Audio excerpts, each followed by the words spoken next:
PMI pada bulan Oktober 2021 ini karena berbagai faktor. Salah satunya adalah bahwa pemerintah sudah mengeluarkan kebijakan yang tepat. Kita tahu bahwa PMI manufaktur sempat turun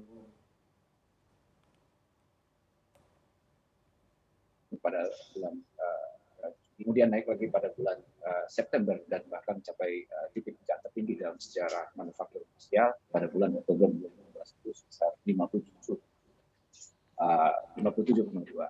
Nah, kami lihat memang di sisi permintaan memang cukup tinggi ya, baik di dalam negeri maupun di luar negeri, dan itu juga kemudian membuat utilisasi industri dalam negeri itu jadi meningkat.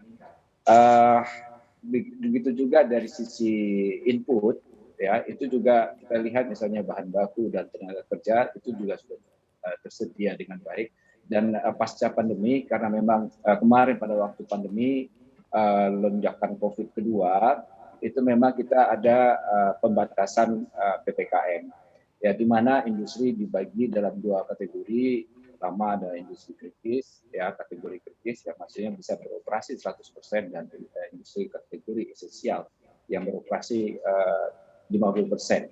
Nah, ini membuat memang kinerja atau performa industri menjadi agak berkurang, ya, dan itu ditunjukkan oleh PMI kita, Purchasing Managers Index, pada bulan Juli Agustus itu. Nah, seiring setelah pandemi dan pemberlakuan PPKM itu diturunkan,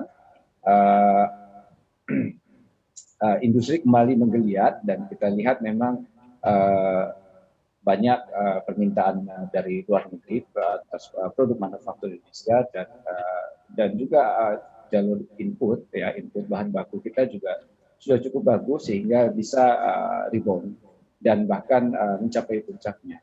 Nah, di sisi luar negeri kita lihat juga memang ada permintaan produk manufaktur kita dari berbagai negara, ya, yang permintaan itu, order itu beralih dari negara-negara yang terkena pandemi itu kemudian beralih ke kita, ya, dan itu merupakan kepercayaan terhadap manufaktur Indonesia untuk memenuhi permintaan yang semakin meningkat tersebut. Nah, menurut kami ini yang menjadi salah satu menyebabkan naiknya PMI manufaktur kita mencapai puncak pada bulan Oktober. Oke, Pak Febri, jadi memang permintaan dan juga input ini cukup mendorong industri manufaktur tanah air. Nah, saya ingin ke Pak Oki, kalau di lapangan sendiri implementasinya atau mungkin gambarannya seperti apa, Pak? Apakah betul memang peningkatan dan juga input dari segi bahan baku ini sudah meningkat atau justru karena bulan-bulan sebelumnya ini masih terkontraksi, Pak?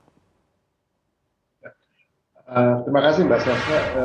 Seperti yang Pak Febri katakan, sebenarnya peningkatan itu pasti. Semua lini manufacturing, khususnya kalau saya berbicara mengenai industri elektronika, itu meningkatnya sangat tinggi. Tapi kita jangan lupa bahwa kita mulai dari low base karena adanya krisis pandemi, PPKM yang menghalangi aktivitas ekonomi. Jadi kalau kita melihat bahwa PMI ini melonjak, kita harus lihat bahwa sungguh pun peningkatan PMI itu tentunya kita sambut dengan baik, tetapi apakah ini sudah pulih ya secara total, apakah sudah kembali ke level 2019? Nah, kalau yang kami hadapi, yang kami rasakan, anggota-anggota gabungan elektronika itu merasakan bahwa belum sampai ke 2019. Peningkatan dibandingkan 2020 ke 2021 itu sangat signifikan. Ya, tetapi belum pulih. Mungkin bisa saya katakan bahwa ekspor kita ini baru 80% dari tahun 2019. Permintaan domestik memang tinggi, tetapi ini terkendala karena adanya masalah supply dan juga logistik. Itu sangat memberatkan industri elektronika saat ini. Jadi begitu Mbak, di lapangan itu masih kurang dari apa yang kita dapatkan di 2019.